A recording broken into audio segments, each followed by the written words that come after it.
this is the biggest thing that happened in Ireland. It's called imagination. Yeah. It's with all 99 counties. Wow. Ireland has 99 counties for no reason. Very exciting. Yeah. Hello, darling. Oh, I like your pants. Those are cute. Thank you. What's up? It zigs in its eyes. It's like that.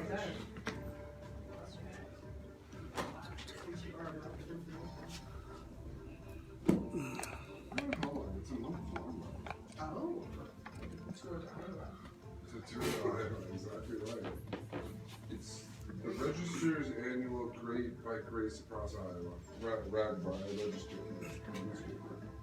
There's certainly no bills. That's the only thing there is. That every 4 years, a whole bunch of people in the president. Okay, mighty companions, I'm glad that you're here. Welcome on Facebook Live. Welcome to A Course in Miracles. And in the room, I'm Earl Purdy. And I need this. And I hope you need this. I need this. So I want to invite you to share the video. I want to invite you to get ready to hear about the holy meeting place. That's the section I'm going to cover today, is the innocent, loving meeting place. I don't know about you, but that's where I would love to meet my brothers and sisters, is in a loving, holy, innocent meeting place. That kind of sounds like what we're giving ourselves today. So the only thing we need to remember, it's on page 289 in the text. Those of you online, it's on page 289 in the text. In the Course in Miracles text, the Foundation for Inner Peace version. And it's called the Holy, the Innocent, the Loving Meeting Place.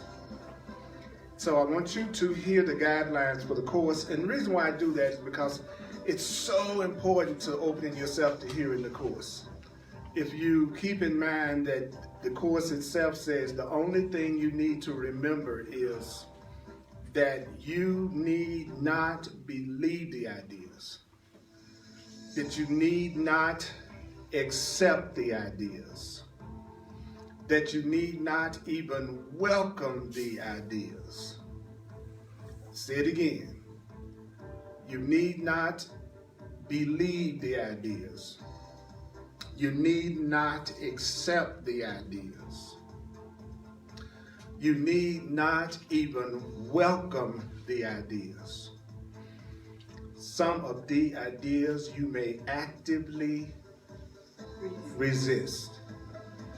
I've been doing this a long time. I've seen practically every kind of reaction to the Course that you can have.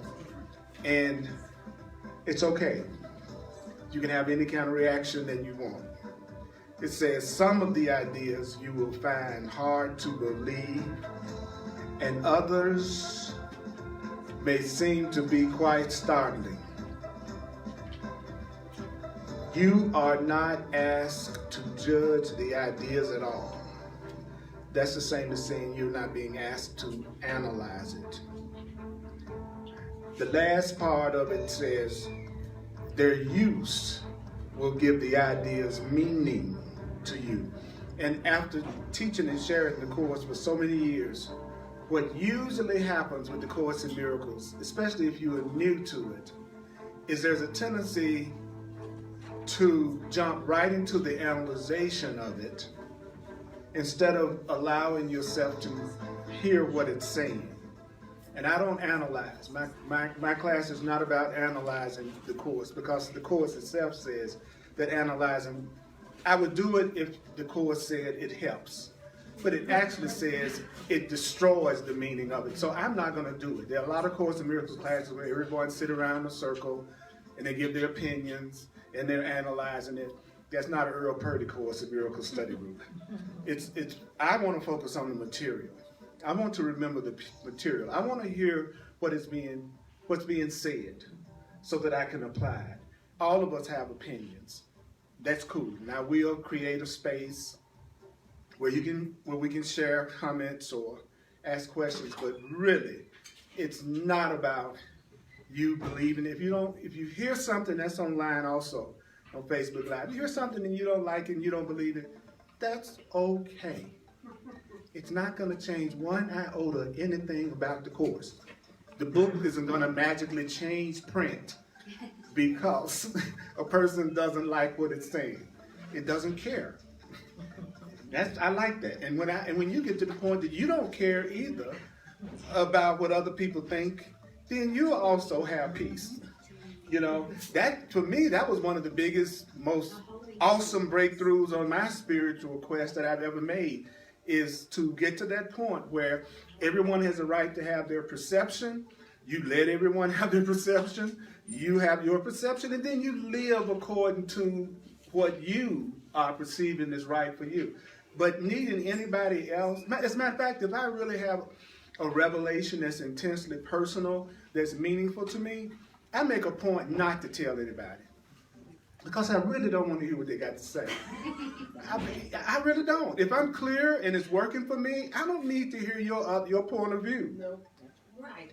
Don't you see what I'm saying? I see what Yeah, you're saying. yeah. If your point of view, if I'm centered and what I'm hearing is meaningful for me and it's moving me and it's working, I don't need to hear your opposite point of view.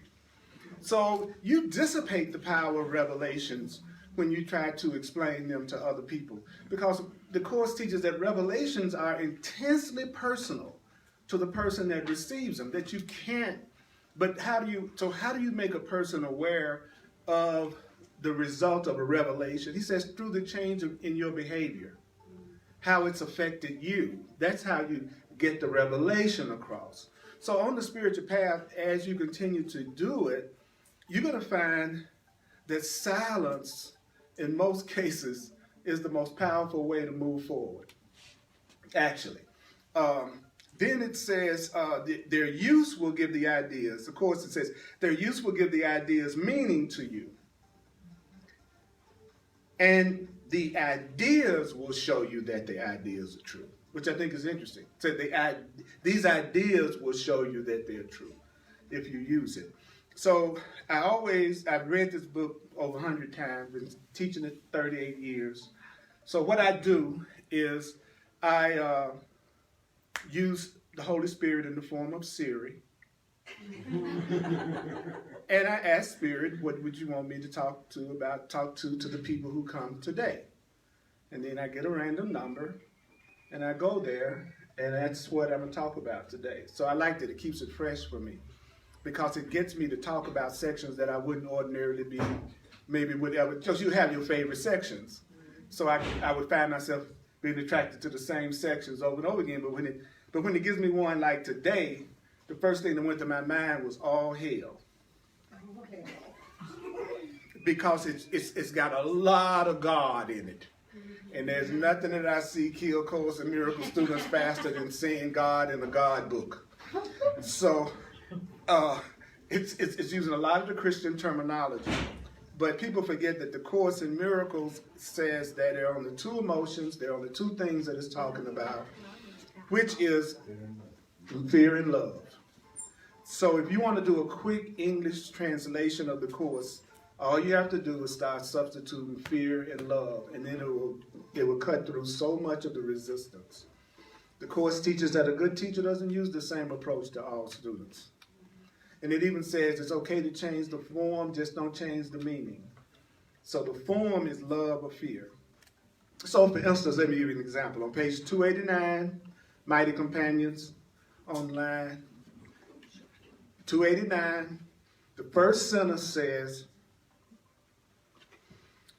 in darkness, you have obscured the glory that God gave you and the power that God bestowed upon his guiltless son. So, in fear, you have obscured the glory love gave you and the power love bestowed upon you, the guiltless creation. So what hides love and what hides the glory of God? What hides the glory that we've been given? What hides the power that's been bestowed upon us? Fear. So the one thing that's blocking the love, there are no more chairs in there? What's blocking the love is what? Fear. So he says, now it's not only saying that, and he says glory is power. So the Course in Miracles is saying we've been bestowed with an unbelievable amount of power, but it's bestowed upon, it says, God's guiltless son, which is love's innocent child. So in order to get in touch with your power, you have to let go of the idea that you are guilty and you are sinful, even though that was a real popular programming for most people who grew up in American culture. I'll say it again. If you want to get in touch with your power, and your power is love, let go of the idea that you're guilty. There's a part of the Course that it says guilt is your only enemy, the idea that you're guilty, because it says guilt, just the very feeling of guilt, is a request for punishment.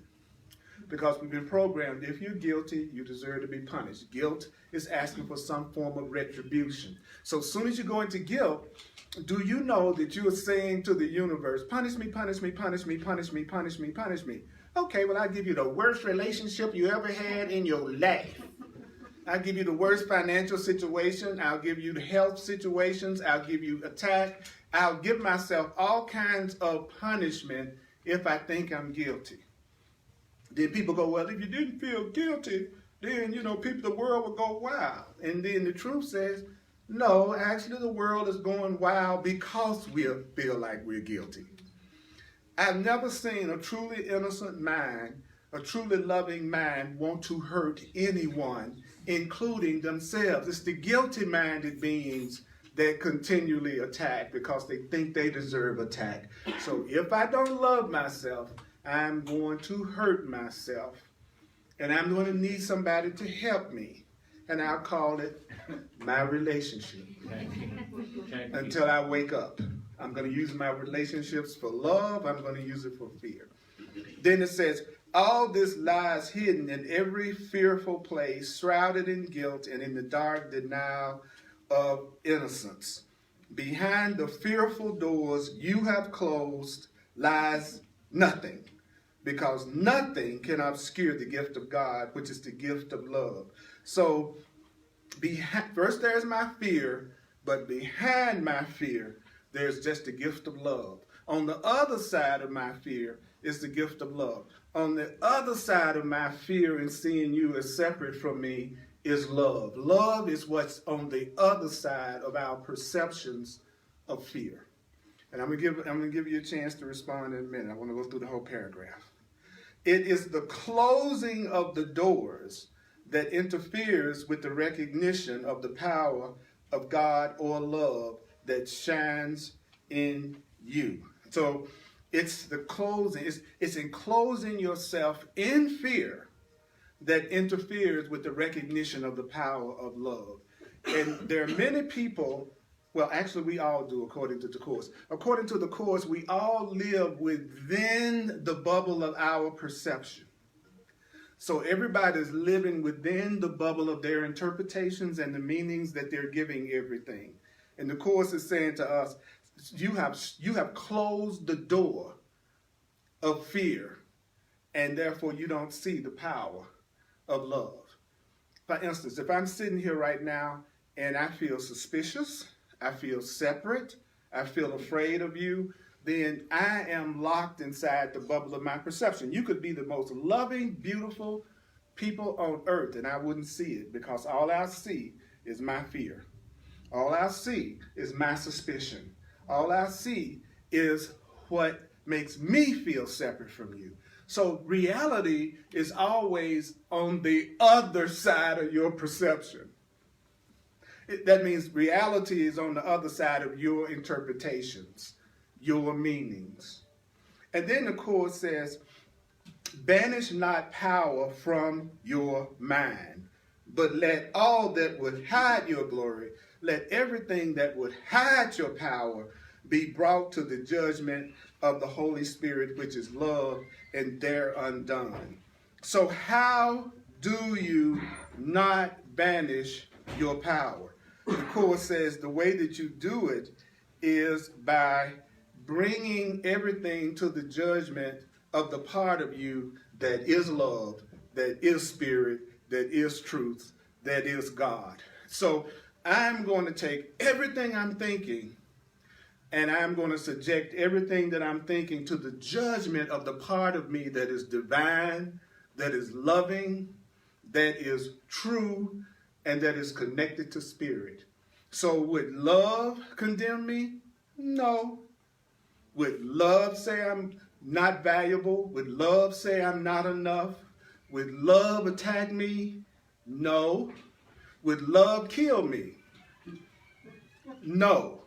So the Course is saying the way that you get past the block is to constantly take everything that you're thinking and bringing it to the judgment of the Holy Spirit. Bring it to the judgment of the part of you that loves you. And make sure that you surround yourself with people who represent the Holy Spirit. You want to surround yourself with people who also judge you from a loving place. One of the biggest challenges that how people set themselves up is that the Course says we're constantly looking for special relationships with special love, right? And then we focus all our attention on whoever that special relationship with special love is. So what you're doing is basically you're connecting with someone who's going to be your constant witness to your value or lack of it. So that person is going to be your major feedback. So is that person going to be a feedback that's going to be reminding you of your beauty, of your holiness, of your innocence, of your freedom, of your power, of how priceless you are? Or is that witness going to be constantly judging you, condemning you, putting you down, telling you you're not enough, and challenging you? So when it talks about everything should be brought to the judgment of the Holy Spirit, to the love in you, it also is meaning that internally and externally. You have the Holy Spirit in you. You have love in you. It's already there. But the problem is your mind. The Course is saying, it's your mind. You think everything is the way you think it is, and your perception validates that. So that makes you think you're right, and you can be completely wrong, but your perception will still validate you.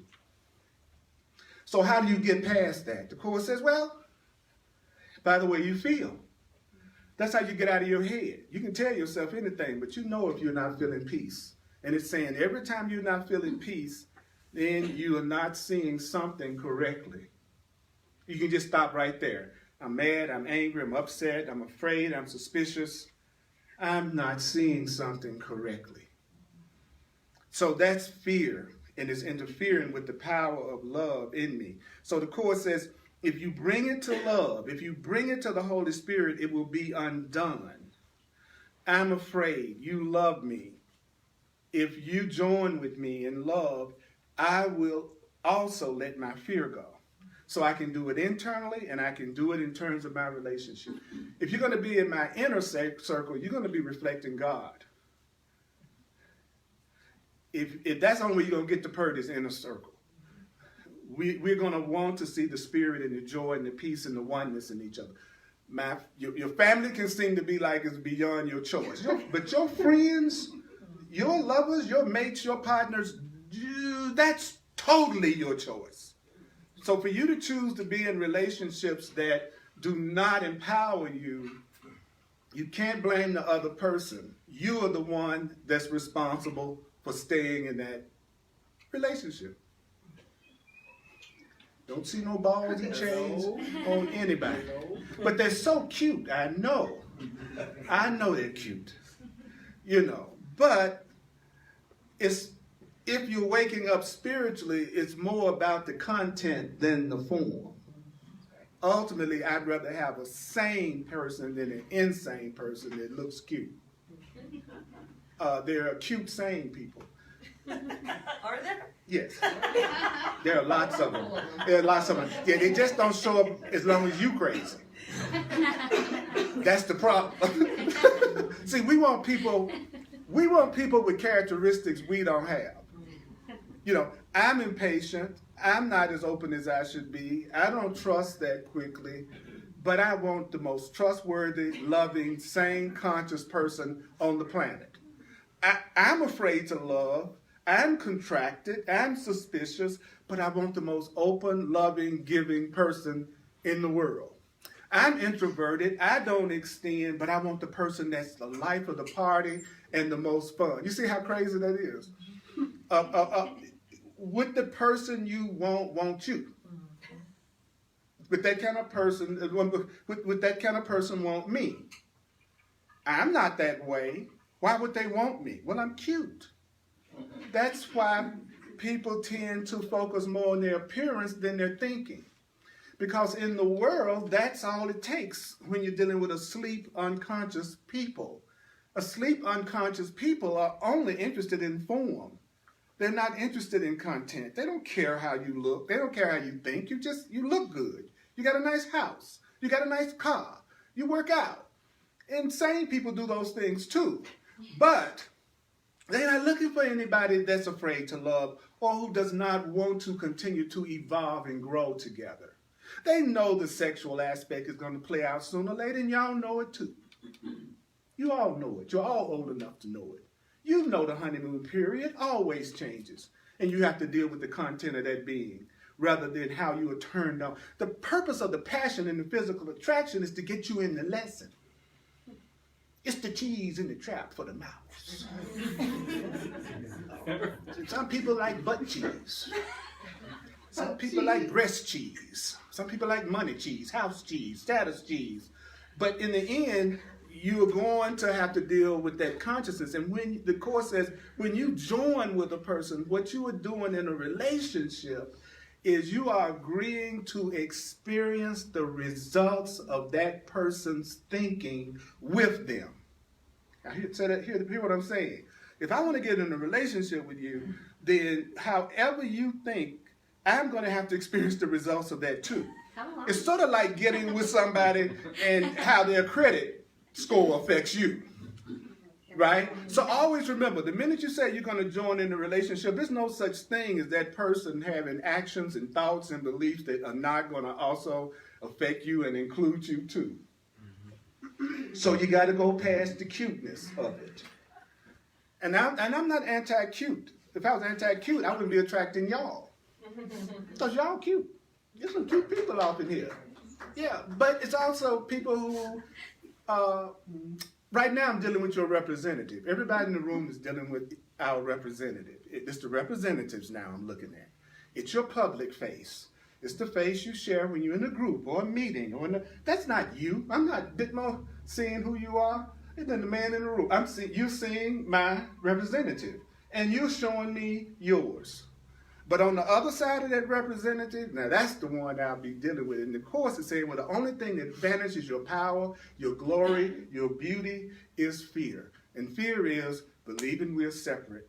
Or he says fear is the idea that I'm going to somehow lose in connection with this situation. All fear is fear of loss. So when I say I'm afraid, it's something I think I'm going to lose in this situation. That's what jealousy is, right? It's the belief I could lose. What is financial fear? The belief I could lose. What is health fears? The belief I could lose. So every time I feel any kind of fear, the first thing I ask myself is, what is it that I think I'm going to lose in this relationship, in this situation, with this person, in this circumstance? And then it says, whom God or love would save for glory is saved for it. Love of the Holy Spirit has promised the Creator that through love you would be released from littleness to glory. To what Holy Spirit, which is love, promised the Creator, love is totally faithful. For love shares with God the promise that was given him to share with you. Love is totally faithful. That's a deep statement. Love is totally faithful to what? Love. Love isn't faithful to you. Love is faithful to love. So if I'm going to be faithful to you, I'm going to be faithful to love with you. I'm not going to be faithful necessarily to the scripts you come up with for how I should act for you to say I'm faithful. That's not love. Because love doesn't have any conditions. Fear does. So the Course says we're going from a special form of fear to what love really is.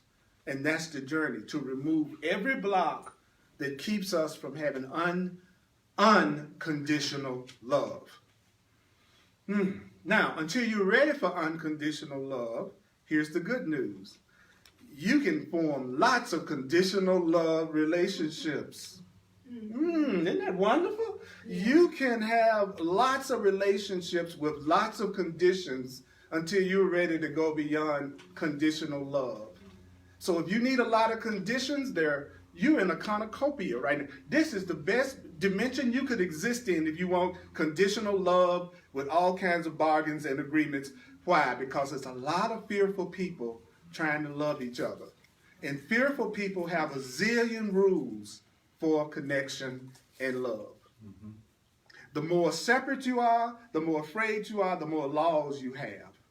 If we loved each other, you wouldn't need a law against stealing, killing, fraud, hurting, deception. Those are things that fearful beings in a fearful world create because of the innate separation that they feel from each other. Mm-hmm. Love is terrifying to frightened people. There's nothing more scary to a person that is in fear than love. People think it's just the opposite. No, if I'm really afraid of joining someone that's open and receptive and wants to connect with me and I can't control, is a scary joker. So I need someone at an equal fear level. That's what I'm looking for. Someone whose level of fear is equal to mine so we can have similar rules that we need temporarily until we let the love dissipate our fear of each other. So the love is the holy meeting place. The place of innocence that we share is the holy meeting place. So what is the holy meeting place? When I'm meeting you without condemnation, guilt, and attack. When I'm seeing you as connected to me in spirit. That's the holy meeting place. In the first paragraph.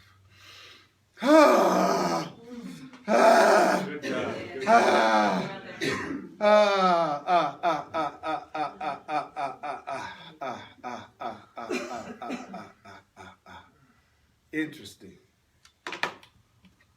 Very, very, very, very interesting. Any questions or comments about the first paragraph? Anything you want to share about the first paragraph? Yes, Megan. You know, what really stood out to me is the different times where it references power. Mm-hmm. Because I know that there's a part of my ego or my fear that thinks that if I have reliance, that's, loss of power, or it's a place of just submission. Like that's a story my fear likes to tell me about what surrender is and what giving it to God looks like is to lose. And what's so funny is this references again and again to like combat those parts of my mind that want to preserve themselves. Is it saying, no, you've been bestowed power, and that what I'm trying to do is I'm not trying to banish the power from my mind. It says banish not the power from your mind. So it's like I've been given a lot of power through creation to create beauty, to connect with people in love, to see oneness. And what I'm trying to do is get rid of the parts of my mind that would make it so I actually don't have access to that God-given power. That's right. That's right. And that part of my mind that would keep me from having access to that would be the part of my mind that is in fear and in separation. In other words, if you're wondering how we got here, it's because the Course says we had the idea, what would it be like to be separate? That's so obvious that it's elusive. I think I'm separate. Okay, I wanted to know what it was like to be separate, but I have to have something to be separate in. Poof! Oh, I got an Earl Purdy body. Now it looks like I'm separate. So how do you like your separation trip? How do you like being in a world where people think they're strangers to each other and they only love people who are special to them and pretty much ignore all the rest? How do you like the world that people tend to be afraid of each other because they're different colors and ethnic groups and from different countries? Broken into with periods where you go party a little bit. But how do you like the world of separation? How are you enjoying thinking that it's not safe in some areas of town to do certain things? The Course is saying you just wanted to have this experience. Now, if you could remember who you are, it says if you could remember that you are spirit, you are love, you are eternal, you are love, you're not a victim, then this can become a very exciting, interesting adventure. But it's not going to be an exciting, loving adventure as long as I think I'm different from you, separate from you, and you're not connected to me, which is the game we're playing. Right? I mean, I'm not talking about anything we are not experiencing. Anybody else? Anybody online, CJ? Well, it's been rather a fun dialogue. Okay, let's hear a little of it. You hit things off with your cheese conversation, so we're now having cheese and spirits online happy hour right now. So a lot of happy hour comments going on in here. But what's really resonating deeply for people is that behind the door of fear is always love. And that's hit several people here strong that as soon as I get past Yeah, I want to love. I could give a hoot about being in this class trying to intellectually debate ideas and concepts. If I could be completely honest with you all, I would like to experience my love and connection with you all. Right. Jim says, drink up on the innocent spirits, and Holy Spirit will for sure black our fear minds out for sure. In other words, we could give each other the experience of everything we're hoping that we'll experience one day. We could actually give that to each other right now. We don't have to wait. We wouldn't have to wait another 5 minutes to experience what it would be like to be around people that are loving and kind and open. We could do that with each other right now. But see, I'm not special to you. You don't know me at an intimate, personal level. And so we reserve that kind of energy for the people who tend to be the ones that we think will validate or meet a need that we have. The Course says something really awesome. It says the reason why you single people out is that's the person you think will meet the need that you think you have, and that's why you choose one person over another. It's based on who's going to fulfill my needs.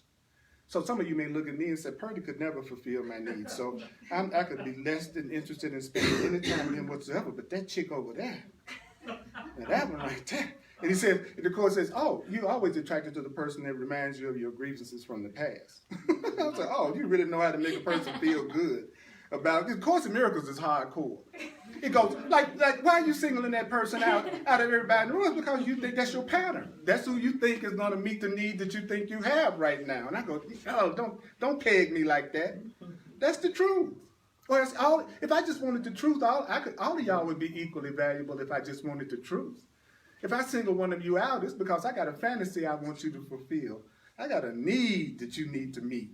What y'all think about that? See, I'm saying a lot of stuff. I should be getting some kind of reaction around here, unless y'all just really in agreement with what I say. In that case, I'm impressed. Yes. It seems like a lot of times when people live in fear, they want people that have certain aspects that they're lacking. In Exactly. other words, they want like you were saying, they want somebody who's outgoing. If they're shy, they want somebody to fill in the blanks, but they don't want to look in the mirror and reflect back on who they really are and why they're looking for that kind of person. If they actually sat down and figured out that the person that they are looking for is actually what they're lacking, then they wouldn't be looking for that kind of person. It's really funny. It's like true happiness is going to come from, it's going to come from me being okay with myself, whether or not I have anybody that I'm in a relationship with at all. Right. The minute I think I need someone in order for me to be happy, I'm already in a level of consciousness that's going to screw me and it's going to hurt me in some way. I'd much rather be in a relationship with somebody who don't need me. Because that person is not going to be insecure. They're going to let me be, and they're going to feel like they're going to be happy whether they're with me or not. So then I can experience myself on every level, and they can experience themselves on every level.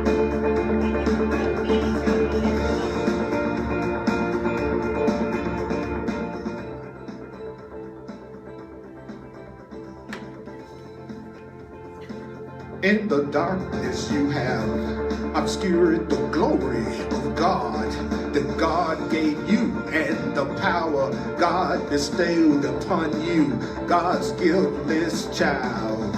All of this lies hidden in every darkened place, shrouded in guilt and in dark denial of innocence. Stop denying your innocence. Behind the dark doors you have closed lies nothing, because nothing can obscure the gift of God. Nothing can obscure the gift of God. It is the closing of the doors that interferes with the recognition of the power of God that shines in you. Banish not power from your mind. Let all that would hide your glory be brought to the judgment of love, the judgment of the Holy Spirit, and they're undone. We want our fear undone. Let our fear be undone. We ask to have our guilt undone. Whom God would save for glory is saved for glory. God has promised, your Holy Spirit has promised that through the Creator, through love, you would be released from littleness to glory. Would anybody in here say, I am willing to be released from littleness? I am willing to be released from littleness. I am willing to be released from littleness. I am willing to be released from littleness. I am willing to be released from little. Now, people with some juice in them right now that don't mind saying that. Some might want to listen, some might want to listen, some may feel like saying it out loud. Let's go. I am willing to be released from littleness. I am willing to be released from littleness. I am willing to be released from littleness. I am willing to be released from littleness now. Now when? Now. So to what Holy Spirit promised God, what love is promised to our Creator, love is totally faithful. For love shares with God the promise that was given to him to share with you. So let's share some love with each other. Let's share some love with each other. Let's get out of our heads and let's get into our hearts. See, sometimes we are so intellectual in our pursuit of spirituality and sitting right next to magnificent beings like I'm looking at right here. Some people can feel me because they're giving me love, and some people can't feel me because they're not. What you think is coming from somebody else is just the love you're feeling for them.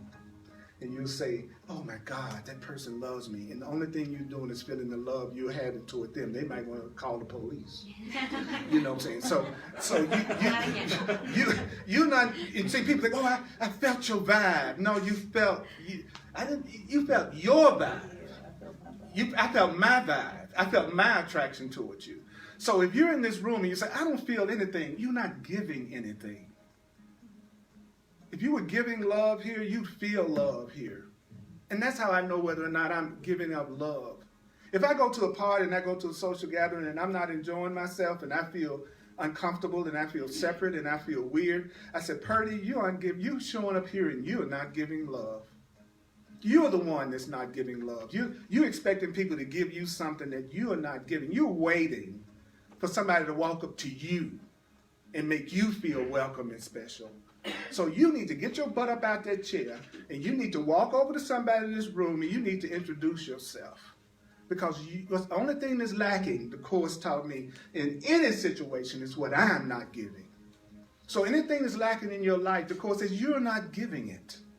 And my ego goes, yes I am, yes I am, yes I am, I am. No. If you were really giving it, you'd be receiving it. That's how you can always give yourself a reality check. In case you're wondering what you're giving, it's what you're receiving. And I'm receiving a lot of love and a lot of peace and a lot of cool people and a lot of cool circumstances, so I can assume I must be giving it out.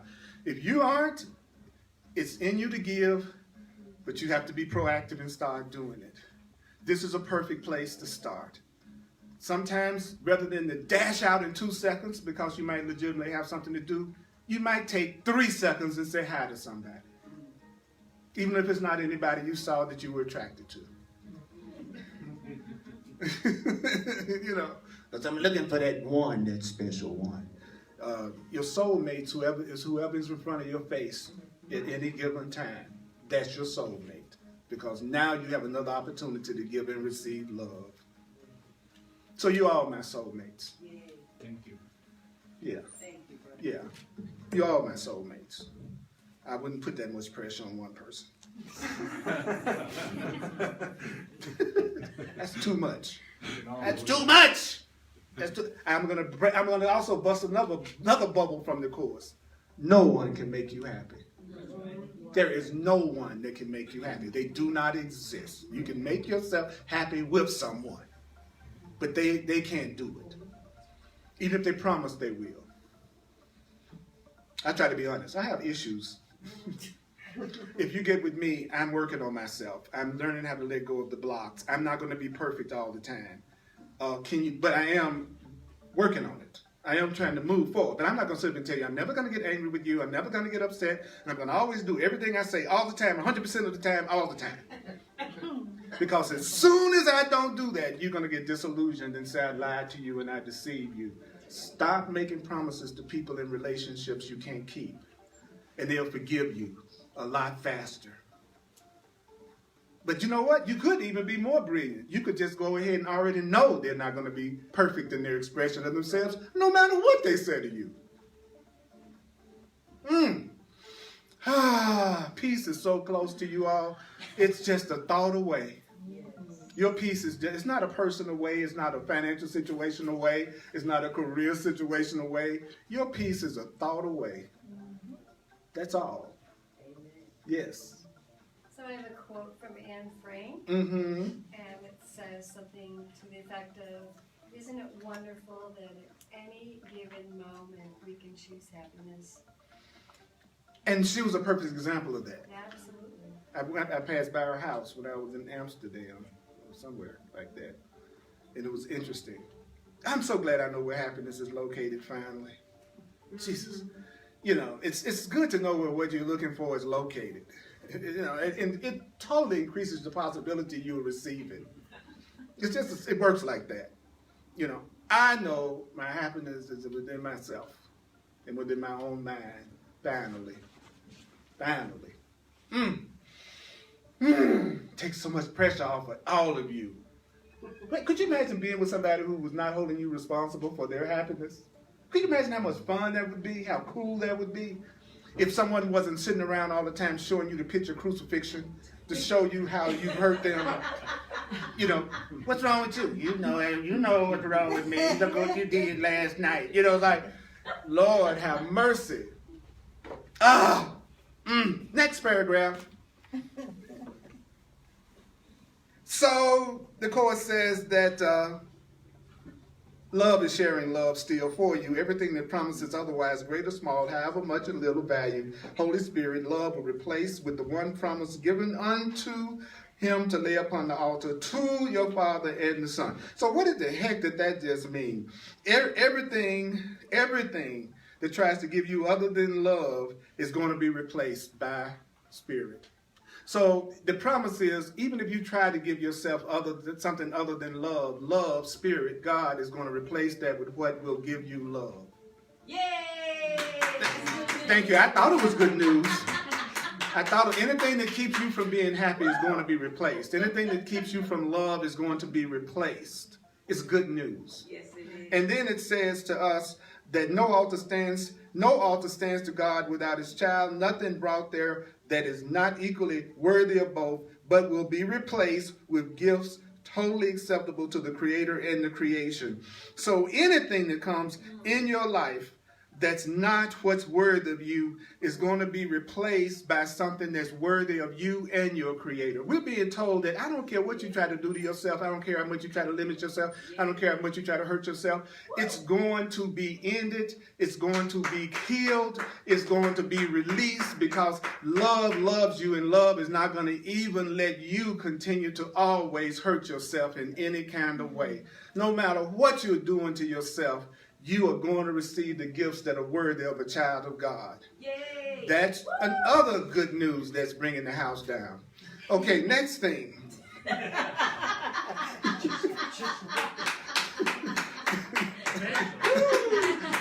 I swear, am I telling you all that you all are dying from a disease?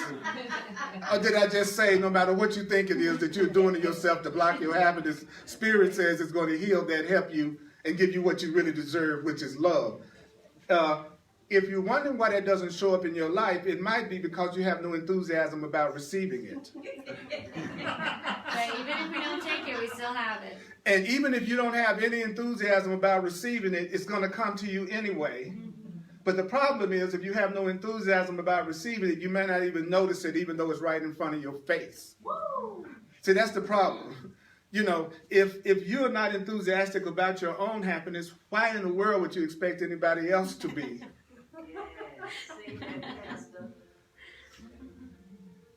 Why? It's good news to believe that something loves you so much that no matter what you try to do to limit love for you, you're going to be loved. I love knowing that. That is beautiful. That's what love would do. Love wouldn't say, I'm not going to love you until you act a certain way. Love would meet you exactly where you are and lift you up from right there. That's what something that loves you would do. It wouldn't say, when you act right, then I give it to you. That's our love. Then, of course, the miracle says, oh, I love this stuff.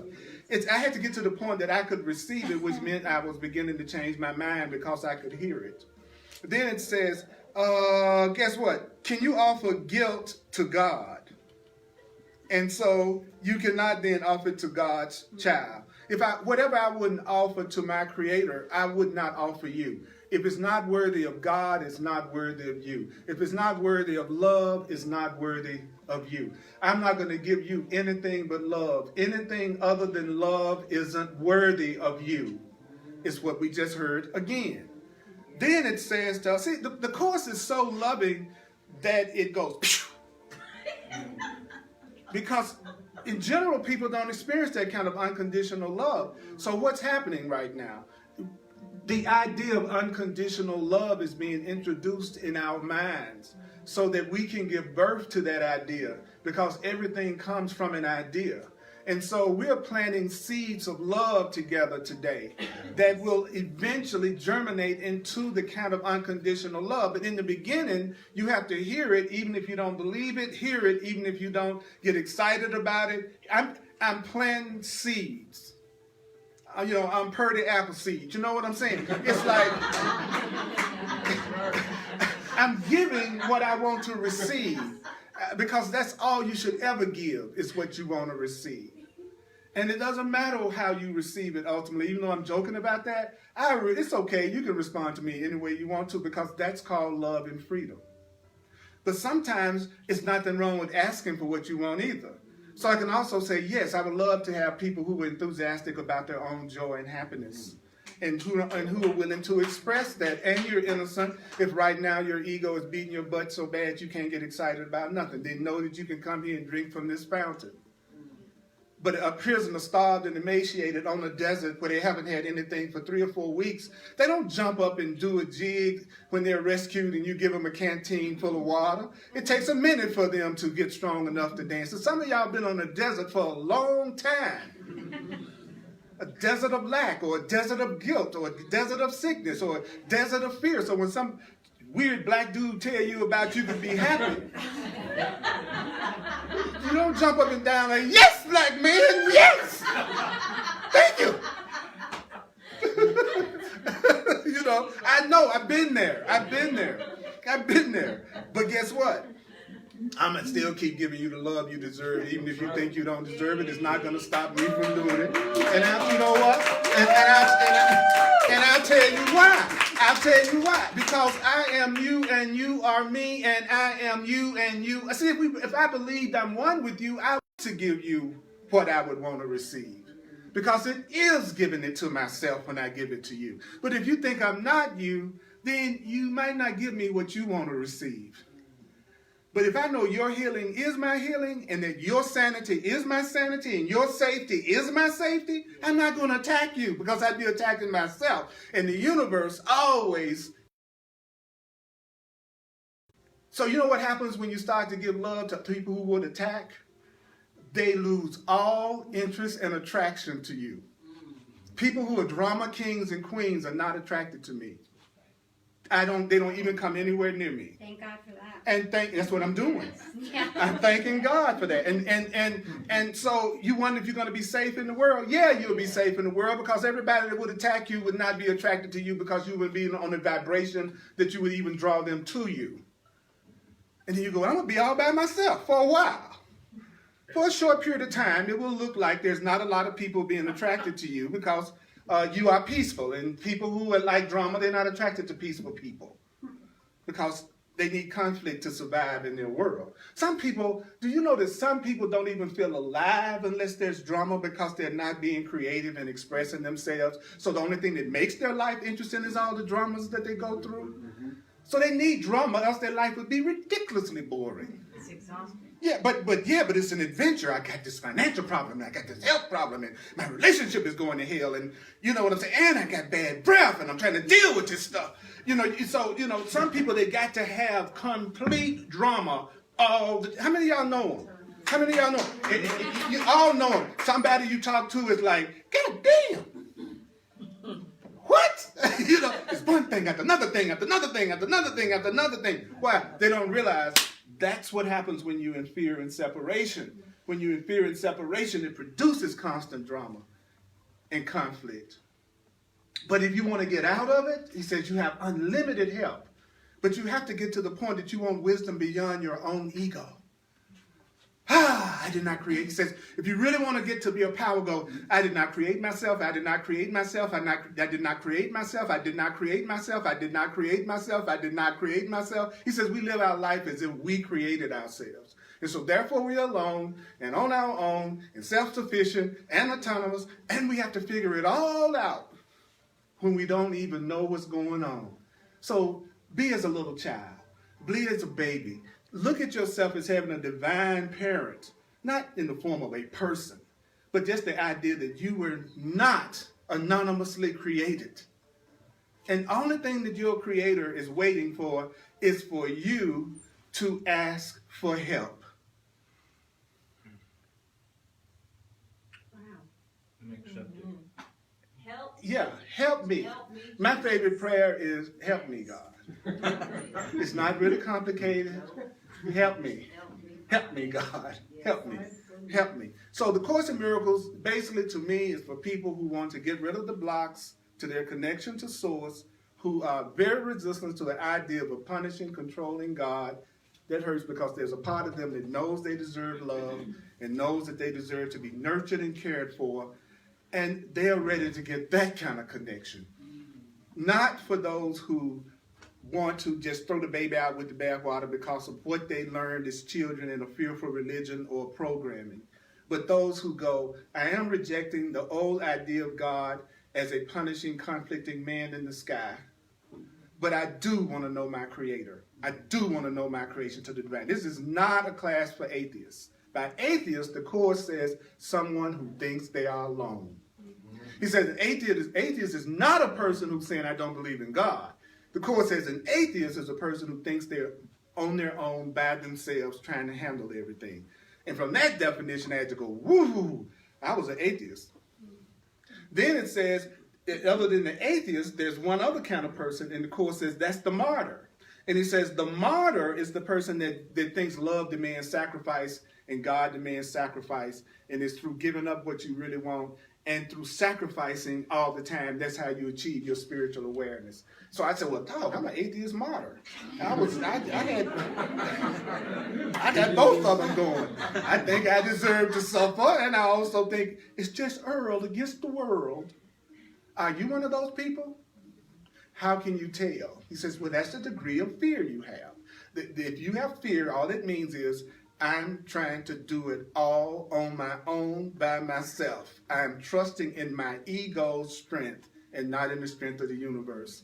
in spirit. So I'm going to tell you, many of you are going to get serious about having things get easier, which is what's going to happen if you really become a devoted Course in Miracles student. You'll find that you go from taking care of yourself to allowing yourself to be provided for. Then the first stage is going to make you mad a lot because it's going to get you totally out of denial about what you're doing to create the situation that you see yourself in. And then it will show you the way out. But first I have to own it, and then I can release it.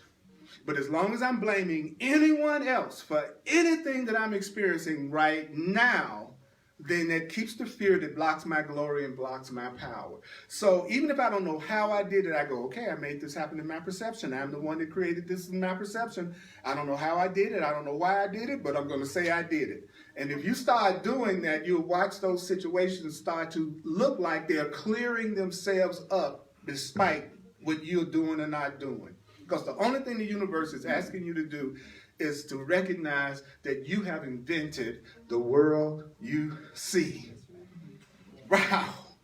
So that means I'm not trapped in any situation that I'm in. That means I'm not trapped in any relationship I'm in. It means I'm not trapped in any circumstance that I'm in. And it says it right here. You know not God because you don't know this. But yet, you know what? You do know God. And you do know this. And all of this is safe within you. The truth is safe within you where love abides. And love doesn't shine in division, but in the meeting place where God, united with you, speaks to you through God. Communication between what cannot be divided cannot cease. So we are joined. The communication between us will never stop. Communication is salvation. What you're going to want in any relationship in the end more than any physical experience is for you and that person to have real, unlimited communication without fear. That's what love is. I'm not afraid to communicate anything to you. That's what love is. This is the holy meeting place of the unseparated creator and creation. It lies in your holy loving spirit. It's inside you. And all interference in the communication that God himself wills for you is quite impossible. In your loving place, you're going to have real communication with your creator. You're going to have real communication with everyone around you.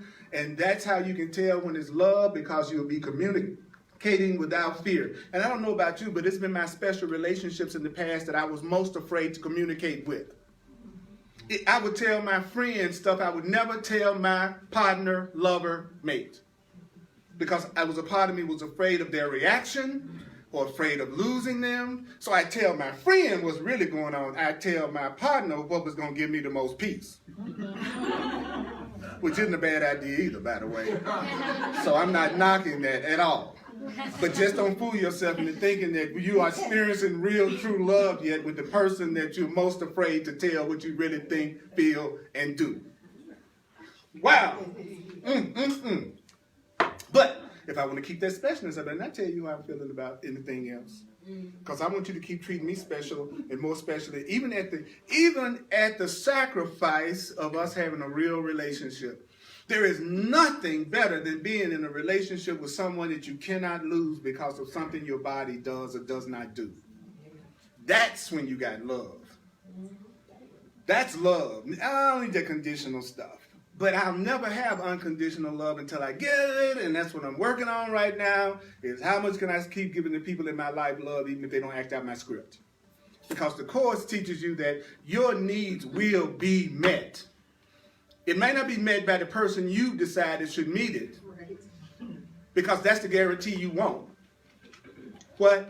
The guarantee you won't receive what you want is you will want it from the person that won't give it to you. What?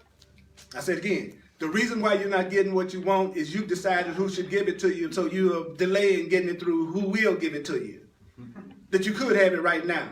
What? The reason why you don't have what you want right now is you're the one that keeps deciding who should give it to you and what it is. But it's not what's really going to give you real happiness. So I'm not going to give it to you because it wouldn't give you what you want. I can give it to you now if you let me give it to you who wants to give it to you and where it's available to you now, but I can't give it to you where you decided you should have it, especially if the other person don't want to give it to you no way. So how do you know when you don't really want a relationship? You always go after who doesn't want to be in a relationship with you or who doesn't want to give you what you want. That's how you know you don't really want it, even though you're saying you want it. That's not rocket science. If I say I want a relationship, but I want it with a person who doesn't give me any love and is not interested in being in a relationship with me, the honest answer would be, I don't really want no relationship. If I really wanted it, I say, universe, give it to me through where it can come right now, because universe, spirit, God, you know, I don't.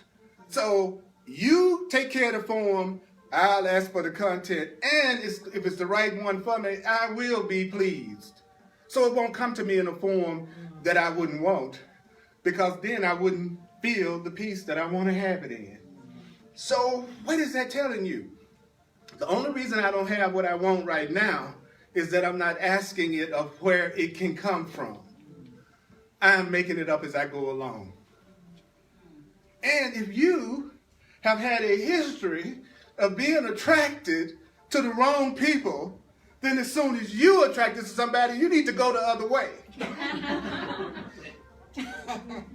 If you know your history is always getting into relationships that cause you pain because of your attractions, why are you trusting your attractions? Why are you going, oh, this must be the one? Was it all the rest of the time? No. But this is it. No, you should go, all right, this is the person I should be most willing to communicate, to get to know, to listen to, not do anything with until I've had a chance to really do some real communication, because I picked them. I picked them. That's how I know they might not be the right person. See, that's too simple. Now, if you've had a track record of choosing the most loving, peaceful people that give you nothing but joy, and you've been doing it all your life, then go, oh, I'm attracted, it must be the right thing. But if right now you stalked, then it might mean spirit decide for me. How do I know I'm not ready for a relationship? Because I think I need one in order to be happy. That's how I know I'm not ready yet. What? Yes. They'll show up from everywhere when you don't need it.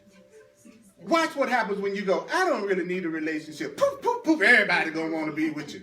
Because you're not coming from a place of lack. You're coming from a place of wholeness. That's magnetic. People can smell a needy person at 1,000 yards.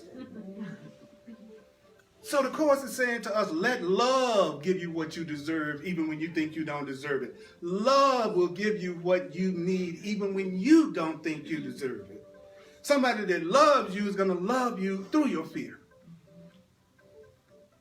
So the Course is saying to you and me, look, y'all don't know the difference between love and fear. You don't know the difference between love and fear. You don't know the difference between what's real and what's not. That's why you hurt. That's why you go through pain. That's why you go through disappointment. Because you don't know the difference between freedom and bondage. You don't know the difference between lack and abundance. He's saying, so let me teach you the difference between the two so you can make the right choice and save yourself a ton of pain. And it's right here. And if you don't like it through this material, I'm going to give it to you through another one. But just get sincere about your desire to be loved and to know love and to express love, even if you don't know what it is. And the universe will rush to your support and will heal you and help you. Thank you for hearing this much with me that I needed to remember. Yes, mighty companion. Yes. You know, I know that I am not for everybody. You understand what I'm saying? I know that everybody's not going to like me. Everybody's not going to see me as an instrument of teaching for them. But you know what? Somebody will, that God sends. So whoever you are, I'm just saying this to tell you, however you are, however you show up, there's someone who needs you exactly that way. Don't you change yourself for anybody. Because if you change yourself for somebody, you'll have to keep on doing it. And anybody that expects you to is unconscious, which means they'll never be satisfied with you anyway. They'll always be asking you to change. And stop asking people to change for you. Stop asking people to change for you. Right. They have a right to be who they are. They weren't put on the earth to fulfill your fantasy. That wasn't why they were born. But they were put here to help you recognize the truth of your divinity and who you are. I would like to thank you for sharing with me as a full-time teacher. I don't charge for classes or stuff that I do so that people can come and be a part of it regardless of their financial situation. And I trust that Spirit will provide. Thank you so much. Those of you online, we've got people all over the world watching on Facebook Live. If you'd like to make a financial expression of appreciation to my teaching ministry, just go to my website, Earl Purdy, PURDY.com. Boy, I'm on fire. Okay. I'm also available for one-on-one sessions called Clarity Sessions, where I will work with you and you consult with me, and I'll bring 40 years of work in this stuff to your situation and circumstance. You don't have an original problem. You don't have a problem you can present that doesn't have an answer that you could be made aware of. And for those who are open to it and open-minded, I'll also use my 40 years plus of experience with astrology and numerology for those who are open to that. There are many ways to get information, but whatever you're going through right now, you don't have to keep going through it. Whatever you're going through right now, you don't have to keep going through it. And so I would invite you to make an investment in yourself, and it's okay if you don't. But you deserve to be happy, and you deserve to be loved. You really do. So on Tuesday nights at 7 p.m. Mountain Time, I do another Facebook Live class called The Way of Mastery. And on Thursdays, I do what I call Hardcore Course in Miracles at 7 p.m. Mountain Time for people who are Course in Miracles students, so that I can work with them at another level. And everybody's welcome to watch, but it may be a bit much for you if you're completely new to it. But you'll know. And then Sunday, we meet here. This is such a blessing, such a cool experience to be here with you. You're such a blessing. Is there, oh yeah, you don't have to be a member of Facebook to watch these classes. You just go to facebook.com/Earl Purdy Live. When you go to that page, you may see where they invite you to join. If you just scroll down the page, you'll see the live broadcast. So sometimes that will throw a person, they'll think they're being asked to join. If you go down the page, you'll see that the live broadcast is there. I have over 1,000 classes on my website that you can watch for free. And I have over 1,000 classes on YouTube and hundreds on Facebook. So why am I saying that? Because to go to the next level of consciousness, you need constant reinforcement. You need to listen to something different over and over again. If you're a person that every now and then reads or studies or meditates, don't expect tremendous shifts and changes in your life. Until your spiritual awakening and your relationship to Source becomes as important or more important than all the other stuff you do, then don't expect to get the result. Because sometimes people do their spiritual work when they think they've taken care of everything else, or when they feel like there's nothing else to do, so I'll do it. And they get really upset and feel like their life isn't changing. It's not changing because it's just like anything else. You have to give it attention and study. There's no Mac enlightenment like McDonald's. You know what I'm saying? I'm sorry. In our age where everything happens so quickly, you still have to put the attention and energy into your spiritual development. You can't do that. And so most people, if their whole life don't change after one meeting or one group they go visit, or what, then they're through with it, because we've gotten so used to everything being like that. Like I said that last week, sometimes people go, well, Earl, if your classes are a full hour, an hour and a half, you need to be doing stuff that's like 10 minutes, sound bites. And I say, I'm not interested in teaching people who don't have more of an interest in their spiritual awareness that they can only give 20 minutes attention to it. I don't want to teach them. Because nobody that's sincere about their spiritual development would believe that 20 minutes is a long time for them to focus in on the truth of themselves. You should meditate 20 minutes before even the thing's even said. So, be yourself.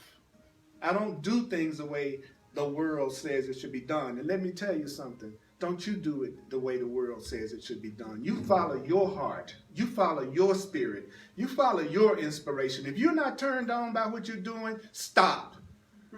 Because if you're not turned on, you're not being spiritually guided to do it. It's no such thing as I'm spiritually inspired and I have no enthusiasm about what I'm doing. Do I look like I have a lack of enthusiasm about what I'm doing? No, you know I do, because spirit is moving me. So when I hear people say they want to do something, they have no juice about it, I go, you're just doing what you think you should do to make money and be secure in the world. You're not doing what your true self and what you were born to do. Because when you're fulfilling your function, you will know it, because your life will flow and things will start to get easy and more harmonious in your life. If it's not, you're not being true to yourself, and you're probably doing what the world has told you you should do instead of following your heart and your soul. So I'm here to support your real self and not the self that's been programmed by the world. I'm on your side. Thank you, brother. I'm not your enemy. I'm not trying to lead you down a path. I'm not breaking out the Kool-Aid after the class is over. You know, I just want to join with other people who want to love and who want to be in a safe, loving, peaceful world and who want to be a part of that. And anybody that would see me as a fraud because I want to do that, I'm glad you will get your butt away from me and never come around me again. Thank you, thank you, thank you, thank you, thank you, thank you. Because I'm not going to spend 2 seconds trying to get you to trust me. It just means you're not trustworthy. That's all a person who doesn't trust people. They're telling you, I'm not trustworthy, and I think people would do what I would do. The person that's afraid that you're going to leave them, they're probably going to leave you. You're going to be the one that's going to be shocked. They're going, you might leave me, you might leave me. No, they might leave you. They're the ones that's terrified. They're the ones that's not trusting what you have with them. So just this book will make you so aware of what's going on around you that it will blow your mind. You'll be able to have a conversation with a person 15 minutes and know exactly all you need to know about that person in terms of your relationship. And 15 minutes is a long time for me now. Really, it usually takes 2 seconds. First of all, you corrected me every 5 minutes before every time I said something. You were trying to tell me the way I should look at it and what's wrong with the way I'm looking at it, and you pointing out my error. I know you and your ego. According to the course, egos always think it's kind and right and good to point out everybody's errors and correct them. So if you're around a Dr. Corrector and everything you say, they're going to tell you what's wrong with it and the way you need to do it differently, you're not listening to spirit. That person is not representing spirit. They're representing the ego. It'll just tell you one thing after another thing after another thing to know when you're choosing for fear as opposed to love. This is a magnificent teaching, and there are other teachings if this isn't your cup of tea. Isn't that good to know that there's more than one way to the truth? Is that true? Yes. So I want to end this on one statement, and I think it would be good to say it, which is, I am entitled to miracles. I'm entitled to miracles. So let's say that for 1 minute. Y'all ready? Yes.